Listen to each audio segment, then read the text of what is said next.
মেহেন্দি মুখার্জি দুর্গাকে নিয়ে বাজে মন্তব্য করলে যোগ্য জবাব দেয় মেহেন্দিকে রেশব। হ্যাঁ প্রিভার 70 দেখা যাবে আজকের পর্বে। বিস্তারিত জানতে ভিডিওতে একটি লাইক দিয়ে পুরো ভিডিওটি দেখতে থাকুন।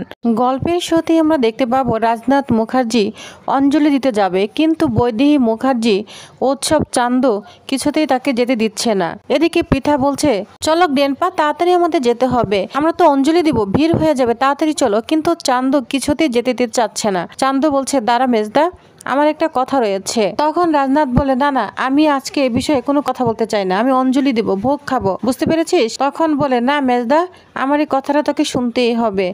আর তখন চান্দু বলে, আচ্ছা দুর্গার যে বিয়ে হয়ে যাচ্ছে, দুর্গা বিয়ের পর রেশবের বাড়িতে চলে যাবে, তাহলে এই সম্পত্তি কি করবে? ও কি তাহলে ওই বাড়ি থেকে এটা পরিচালনা করবে, নাকি এখানে রেশব ঘর জামাই থাকবে? যা শুনে রাজনাথ বলে, শুন চান্দু, আমি এই বিষয়ে এখন কোনো কথা বলতে চাই না, বুঝতে পেরেছিস? এই বিষয়ে সব ডিসিশন নিবে কৌশিকী মুখার্জি। তখন বৈদেহী বলে, সব ডিসিশন যদি কৌশিকী মুখার্জি নেয়, তাহলে তুমি কি করবে? তুমি কি কৌশিকীর চামচা? যা শুনে রাজনাথ রাগান্বিত হয়ে যায় বৈদেহীর উপর, কারণ তোমার মমে একটা কথা বলেছে, গায়ে লেগে গিয়েছে। দুর্গা তোর বাসায় অনেক কিছুই বলতে থাকে, তখন তুমি কিছুই বলতে পারো না। তখন রাজনাথ বলে, শুন উৎসব, আজকে সুন্দর একটা দিন, আমি অঞ্জলি দিতে যাব, ঠাকুর দেখবো, বুঝতে পেরেছিস? এসব কথা আমি এখন তুলতে চাই না, বা আমি এসব নিয়ে কোনো কথাই বলবো না আজকে। তখন চলে যেতে চায় রাজনাথ। পৃথাকে বলে, চল পৃথা, আমরা ঠাকুর দেখতে যাব। তখনই চন্দ্রনাথ পৃথাকে বলে, পৃথা তুমি যাও, গুঞ্জনকে নিয়ে তুমি যাও, আমি প্রশ্নের উত্তরটা নিয়ে আসছি। তখন পৃথা চলে যায়। আর রাজনাথ বলে, শুন চান্দু, এই বিষয় নিয়ে আমি এখন কোনো কথাই বলতে চাই না, এই ব্যাপারে কোনো ডিসিশন নেওয়া হয়নি। তখন রাজনাথ চলে যাবে, কিন্তু কিছুতেই বৈদেহী উৎসব তাকে যেতে দিচ্ছে না। চন্দ্রনাথ বলছে, শুন মেজদা, তোকে একটা কথা বলে নেই, কারণ সম্পত্তির ব্যাপার, অনেক টাকা পয়সার ব্যাপার। দুর্গা যদি ওই বাড়িতে থেকে কোম্পানি পরিচালনা করে, তাহলে রেশব কিন্তু এই সুযোগটা নিচ্ছে, বুঝতে পেরেছিস? আর তখন রাজনাথ বলে, তুই কি বলতে চাচ্ছিস? তখন উৎসব বলে, ড্যাড আমি বলে দিচ্ছি, কারণ রেশব সুযোগের সদ্ব্যবহারটাই করেছে, দেখেছে বড়লোকের মেয়ে, এর জন্য ঝুঁক বুঝে কূপটাই মেরেছে। তখন চন্দ্রনাথ বলে, এজন্যই মেজদা তোকে এই বিষয়টা আগেই জানিয়ে রাখলাম, যাতে এই বিষয়টা তুই কৌশিকীর সঙ্গে আলোচনা করিস। আর কৌশিকী তো আমাদের সঙ্গে কোনো কথাই বলতে চায় না, যে এরকম স্বেচ্ছাচারী মেয়ে। তখন রাজনাথ বলে, একদম চুপ কর, কৌশিকী কেমন মেয়ে সেটা আমি ভালো করেই জানি। কৌশিকী আছে বলে এই কোম্পানিটা টিকে আছে, তা না হলে এই কোম্পানিটা টুকরো টুকরো হয়ে যেত। যা শুনে উৎসব বলতে থাকে, হ্যাঁ ড্যাড, আমি এটাই চাই, আমি তো ভাগ করতেই চাই, অন্ততপক্ষে একটা অংশের মালিক তোমরা আমাকে করে দাও। তখন রাজনাথ বলে, কিছুতেই সম্ভব নয়, কৌশিকী মুখার্জি থাকতে এই কোম্পানি ভাগ হবে না, এমনকি দুর্গা মুখার্জি থাকতেও এই কোম্পানি ভাগ হবে না। এটা বলে রাজনাথ এখান থেকে চলে যায়। তখন চন্দ্রনাথ বলে, তাহলে তো কৌশিকী মুখার্জিও থাকবে না, দুর্গা মুখার্জিও থাকবে না মেজদা, বুঝতে পেরেছিস? হাজার কোটি টাকার ব্যাপার, এটা তো আমাদের ভাবতেই হবে। দুর্গার বিয়ের মধ্যেই যা যা হবার সব হয়ে যাবে, বুঝতে পেরেছিস? এদিকে দেখা যায় চন্দ্রনাথ মুখার্জি রেশবের বাবাকে ফোন দেয়, তখন দুর্গাপূজার শুভেচ্ছা জানায়। পরে বলতে থাকে, শুনুন, আপনাকে একটা কথা বলার ছিল, আপনারা বরযাত্রীতে কতজন আসছেন? তখন বলে, 49 জন। যা শুনে চন্দ্রনাথ বলে, 49 জন কেন? একজন আবার কেন বাকি রেখেছেন? তখন বলে, 49 জনই হয়েছে, আর তাছাড়া এটা তো বিয়ে নয়, এটা ইভেন্ট বলতে পারেন।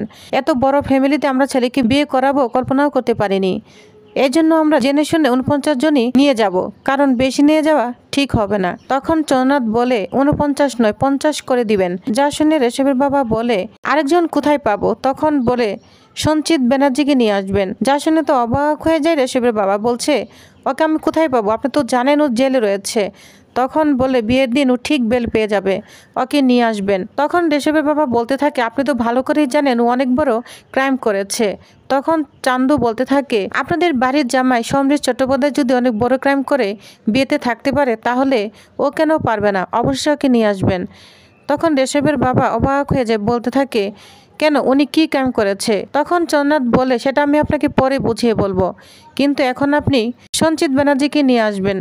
আপনি যদি না নিয়ে আসেন না, তাহলে কিন্তু আমি নিমন্ত্রণ করব।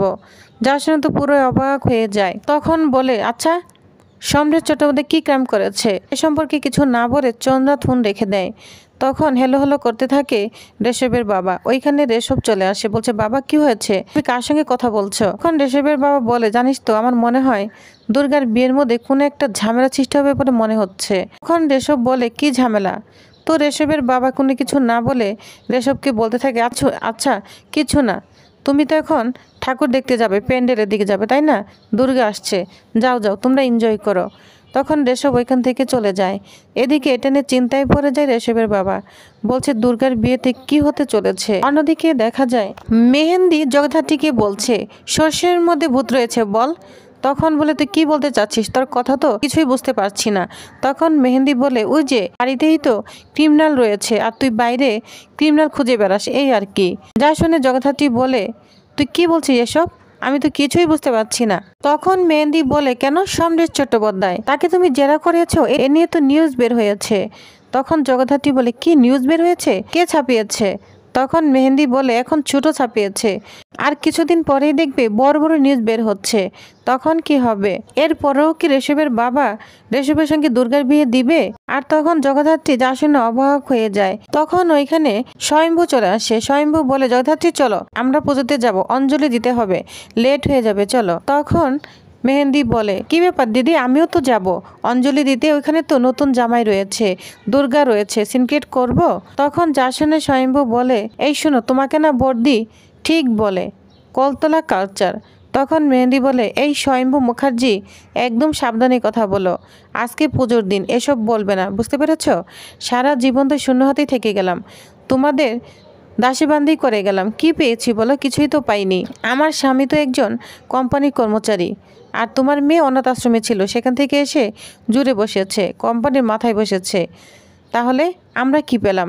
এটা নিয়ে মেহেন্দি অনেক কথা শোনাতে থাকে।